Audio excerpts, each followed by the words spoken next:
Hey everybody, it's another recap chat. 90 Day Fiance, the spinoff, The Other Way. 90 Day Fiance is a franchise reality show on TLC that follows couples. One person is from the US, the other from another country. It follows them as they go through different trials and challenges when it comes to language barriers, cultural differences, and trying to get married, tie that knot, all of the legal issues and whatnot, and getting your visa. It's 90 Day Fiance, The Other Way. Now let's get into these couples, James and Tata. Starting off with them. When it comes to James living in, I believe, Indonesia with Tata, he was a little unsure. His family has a huge house, but he doesn't like his room or the room he will be sharing with his wife. He said it looked like a prison cell. So they cleaned the room up. They're putting wallpaper on there. They're putting down a new floor. They got the bed set up, and Dad pushes James in the bed and said, "Try it out with Tata." So that was kind of funny, but I guess the prison cell looks better now to them. And the whole question of children came up again once he came downstairs with some gifts for his little nieces and nephews in law.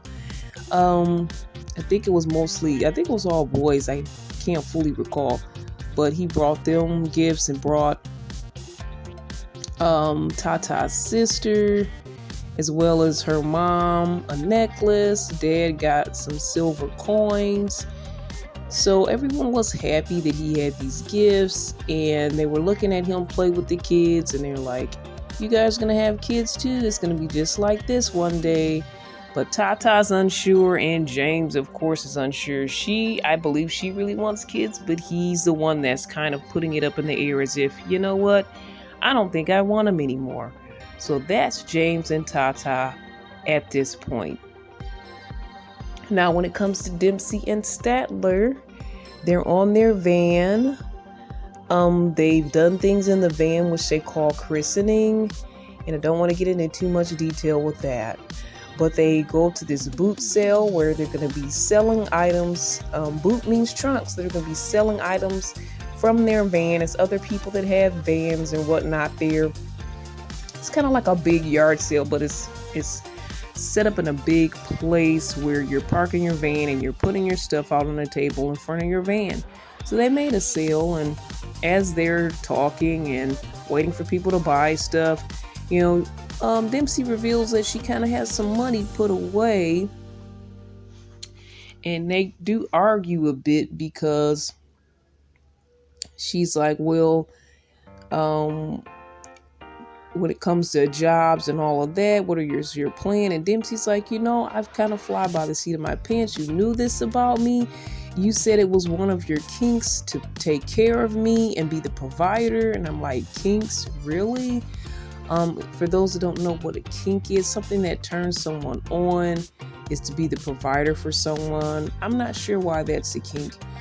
But I think Statler's acting like she has no idea what she's talking about, saying, at first I did want to provide, but I knew not all the time, not forever, just kind of in the beginning. So she says every time she talks with Dempsey about money, she really starts getting defensive about it. She didn't seem that defensive to me, but Dempsey's like, hey, you knew me, you knew my lifestyle, you knew this is how I get down. But Statler's like, yeah, but I didn't know you had money still laying on the side while I basically put up my whole life, got loans, got advance from my job. Basically am beyond broke trying to do this van life with you, and you've got some money put on the side. So Statler and Dempsey argue somewhat about that. She says she puts all of her trust in the universe, and whatever she needs is gonna happen.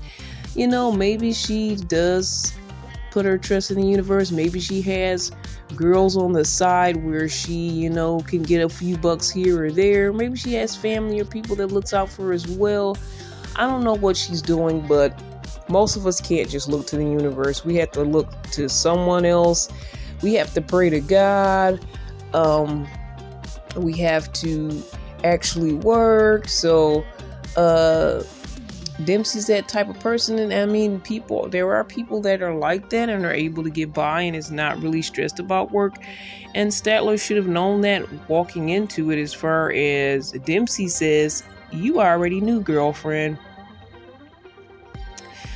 She also points out, you know what, the van is also not in my name, so you could just leave me randomly in any country and drive away with this van, and you have this huge asset to yourself.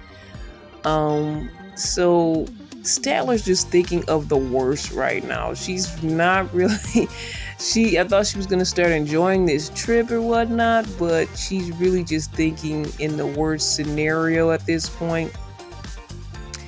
And I really think that Statler really shouldn't be fighting too much more about money with Dempsey, because she laid out all her cards on the table. She said what she's going to do.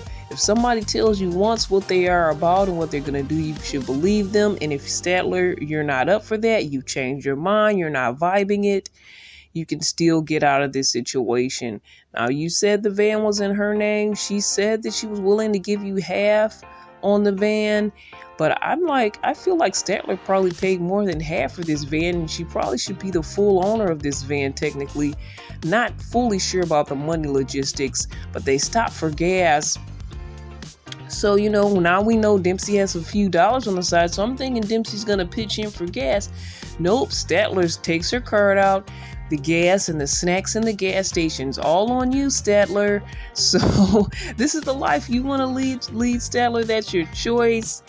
But she acts like she doesn't, and she acts like she got bamboozled or swindled into this van life situation.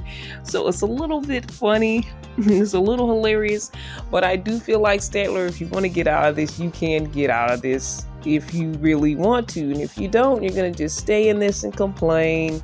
But you really can't do that anymore when you already know what she's about. All right, let's go to Lily and Josh. Now they've had some weird argument about flashing lights every time they come through the parking structures in different parts of the city of China. Josh has moved there, and now he's kind of the house husband, and Lily won't let him forget that she's the breadwinner, and this is their main issue. So he feels, okay, there's something lost in translation as well. I don't think she understands me about these flashing lights. He's making a huge deal out of it. She's like, I'm not even sure why this is a big deal. This gets into a whole argument where he's talking about she doesn't want him, she doesn't love him, and she's upset about that. Like, why does he always go back to that? And then she's saying, look at all I do for you and all the money I'm trying to make to take care of you, and throws that in his face. So that's like a reoccurring issue that goes on between them. Either she doesn't love him, or she's doing so much for him and he's not doing anything, and this is their reoccurring argument. It always falls back to this, even though it was just about flashing lights in the first place. It was very small. I don't understand how it becomes so big.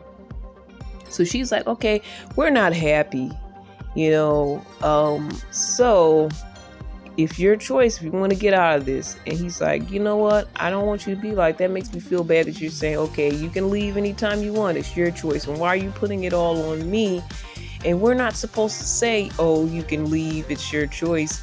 We're supposed to say, hey, babe, let's work this out. No matter what, we're going to make this happen. They're supposed to be having their wedding, their official wedding in China. They already had a wedding, I believe, in the U.S. So they're already legally married, but never officially had their wedding in China. So all this is happening. She's like, you can walk out the door if you want, right? Not too far before this wedding. And he's like, no, we have to be the kind of couple where, you know what? It's a no matter what type of thing. And guys, honestly, that's what marriage is about. If you're going to get married and you're walking in saying, well, if they don't have this right, if they don't have that right, I'm out. Or if they're not happy, they can leave.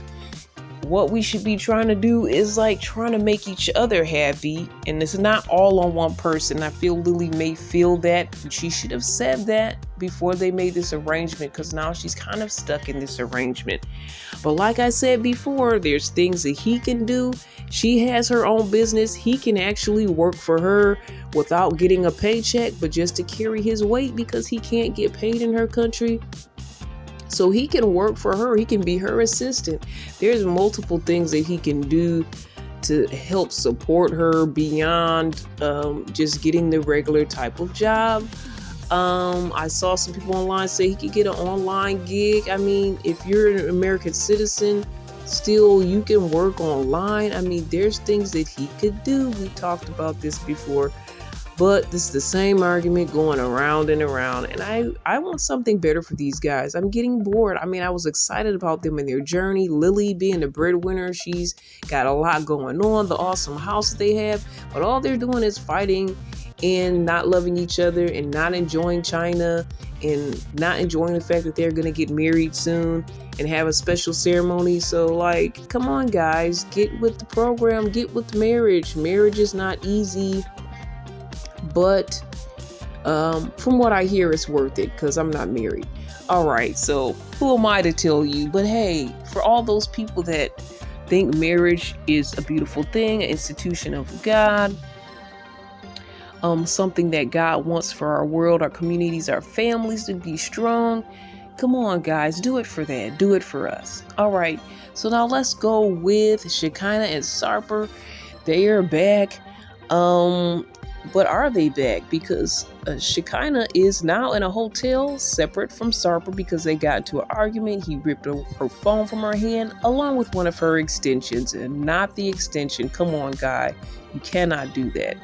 So now she's at the hotel. He's texting her, constantly apologizing, saying how despicable he feels about how he was acting, and his temper is such an issue, and he's so messed up. And she's like, yeah, he really shouldn't do that because I didn't tell him in the past, but I've had some domestic violence issues, even though I know he didn't mean to be that type of way, and it wasn't, to a huge degree, but it was enough where you're grabbing stuff from me. Come on, it's triggering me. And I totally get it. He admitted he overreacted. And, she's acting like she's not sure she's going to come back and it may be the end of them.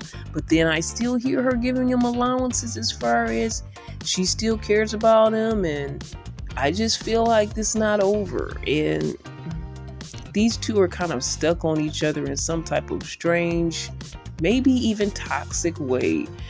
I hope that they can work on the relationship and make it non-toxic at some point. But this is the situation at hand. They are currently separate, but still she's in the same country with him and she could go back anytime. So let's see what's gonna happen. All right, guys. Finally, Corona.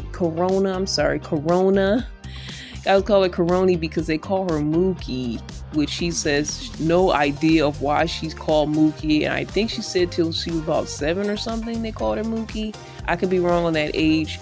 Correct me at cbiztv@yahoo.com. Email me. Let me know your thoughts, comments, questions, and correct me if you like to at cbiztv@yahoo.com. But yeah, Corona, also known as Mookie.